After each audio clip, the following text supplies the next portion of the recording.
suara Anda pemirsa, kami langsung dari gedung KPU Pusat di kawasan Menteng, Jakarta Pusat. Sekarang sudah ada penelpon dengan Pak Indra di Makassar. Pak Indra, selamat malam. Ya, selamat malam dengan Rendra Rinata. Halo Pak Indra, silakan. Makassar. Oh iya, Bapak silakan. Bapak sudah terdaftar belum namanya di DPT? Nah, kalau terdaftar, iya, kalau saya terdaftar. Cuman kita mewakili sebagai pelaut Indonesia ini. Jadi kalau posisi seperti pelaut begini, bagaimana untuk pendaftaran A5? Oh gitu. Oke, Bapak kira-kira pada tanggal 9 Juli itu Bapak sudah tahu belum Bapak melaut ke negara mana tujuannya? Sudah tahu, Pak?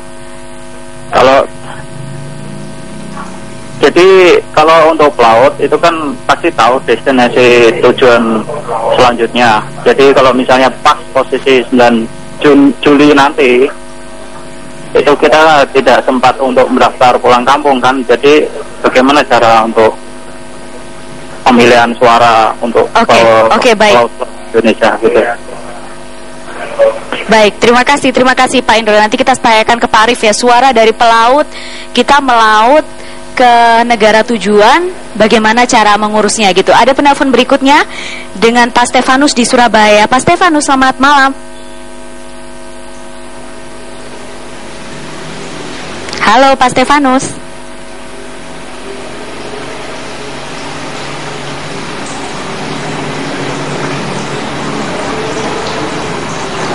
Oke, Pak Stefanus sepertinya terputus.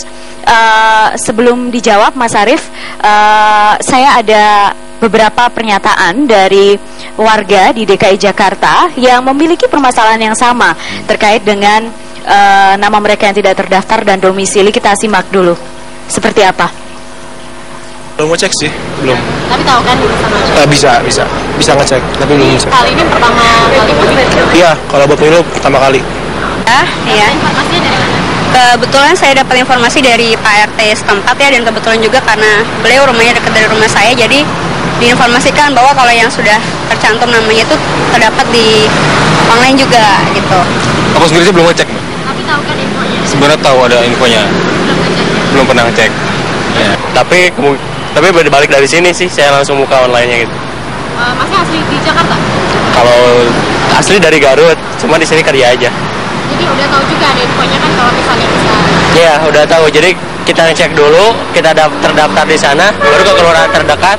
Emang buktiin kalau kita terdaftar di sana, ntar diurus sama orang kelurahannya biar bisa milih di sini. Ya, statusnya masih belum terdaftar, masih suka bingung gitu Mas Arief. Sebagian warga ibu kota menjawabnya. Tapi tadi dari Makassar, Pak Indra, ia pelaut, sehari-hari melaut ke negara yang berbeda-beda. Agak sulit kalau misalnya harus mengurus ke PPS, mencabut berkas, istilahnya begitu. Ada solusi nggak Mas Arief? Pertama harus dipastikan dulu ya, apakah Anda sudah terdaftar atau tidak. Karena perlakuan untuk mereka yang sudah terdaftar dengan mereka yang belum terdaftar itu berbeda. Nah, apakah Anda sudah terdaftar atau belum? Anda bisa mengecek di data.kpu.go.id. Jadi di kolom sebelah kiri itu ada kolom isian NIK. Jadi Anda tinggal masukkan nomor induk kependudukan Anda sesuai dengan yang tertera di KTP, klik cari, maka akan ketahuan di situ Anda terdaftar di mana. Di PPS, di TPS nomor berapa, dan PPS desa kelurahan mana. Atau Anda bisa lihat detailnya, kalau Anda tidak hafal nomor induk kependudukannya, itu di kolom atas itu ada tulisan DPT. Nah, lalu di situ ada dua pilihan, DPT Pilpres dan DPT Pileg. Anda klik DPT Pilpres, lalu akan muncul provinsi, kemudian kabupaten kota, kecamatan, Anda klik terus sampai dengan terakhir kelurahan. Lalu isiannya ada dua, ada kolom NIK dan kolom nama. Tentu saja Anda harus mengisikan sesuai dengan yang tertera di KTP. Pilih saja salah satu, lalu klik, di situ akan tertera. Nah, itu untuk memastikan apakah Anda sudah terdaftar atau belum. Kalau Anda sudah terdaftar, Anda boleh mengurus A5 sejak dari sekarang, ya. Dan harus diberikan kepada PPS tujuan 3 hari sebelum hari pemungutan suara.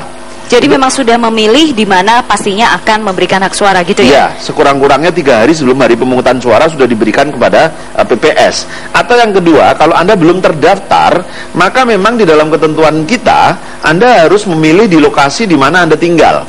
Setidaknya di wilayah desa atau kelurahan Anda tinggal.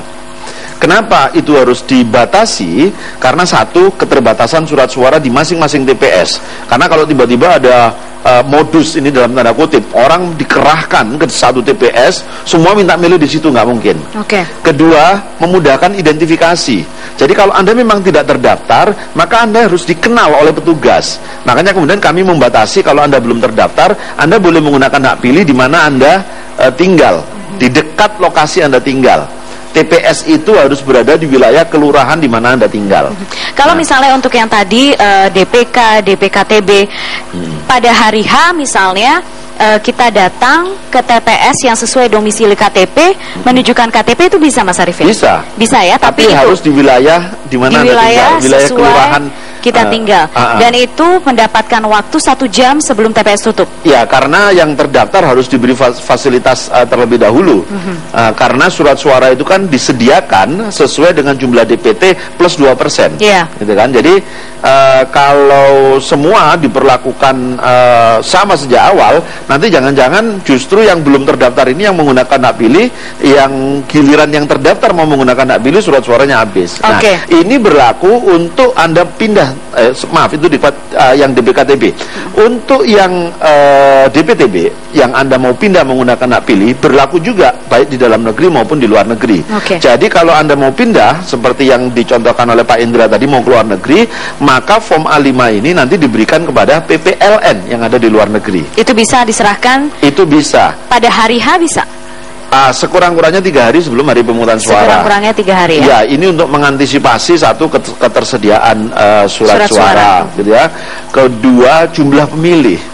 Karena kalau memang di situ nanti TPS yang dituju itu penuh di wilayah PPSLN itu, maka dipindahkan ke TPS berikutnya. Nah, begitu. Oke, sekarang berikutnya ada penelpon lagi, Pak Bambang di Jambi. Pak Bambang, selamat malam. Halo, iya. Selamat malam Pak Bambang. Pak Bambang menemui kendala apa Pak di Jambi? Gini Mbak, waktu pemilihan legislatif yang kemarin kan kami tidak dapat undangan untuk milih suara. Ya. Nah, jadi tidak dapat undangan ya. Di Pilpres juga tidak dapat juga Mbak. Oke, tapi Bapak sudah mencari nama Bapak di DPT Pilpres belum, Pak? Belum ada informasi, Mbak. Belum ada informasi soal itu. Iya. Oke, Anda takut Anda tidak bisa memberikan hak suara. Jadi kalau misalnya Mas Pak Bambang asli kan ya. Oke, itu dia Pak Bambang, pada pileg tidak mendapat undangan, takutnya yang sekarang tidak dapat undangan lagi. Sebetulnya form C6 yang kita bagikan itu bukan merupakan undangan. Sebetulnya itu form pemberitahuan kepada pemilih di TPS nomor berapa Anda menggunakan hak pilih nanti, di kelurahan mana, gitu ya, jam berapa sampai dengan jam berapa. Jadi walaupun tidak ada formulir C6, Anda tetap dilindungi hak Anda untuk menggunakan hak pilih Anda. Datang ke TPS, cari namanya, tunjukkan identitas. Nah, sebetulnya formulir C6 itu memudahkan petugas kami, petugas penyelenggara pemilu, untuk melakukan pengecekan apakah Bapak sudah terdaftar di TPS tersebut atau tidak. Andaikan tidak ada C6, Anda bisa menunjukkan KTP bahwa nama Anda memang betul-betul sudah terdaftar di TPS tersebut untuk dilakukan pengecekan itu. Jadi jangan khawatir Pak, bahwa formulir C6 itu bukan menjadi satu-satunya syarat Anda bisa menggunakan hak pilih atau tidak. Oke, sekarang kita jeda dulu pemirsa. Tetap bersama kami di Suara Anda.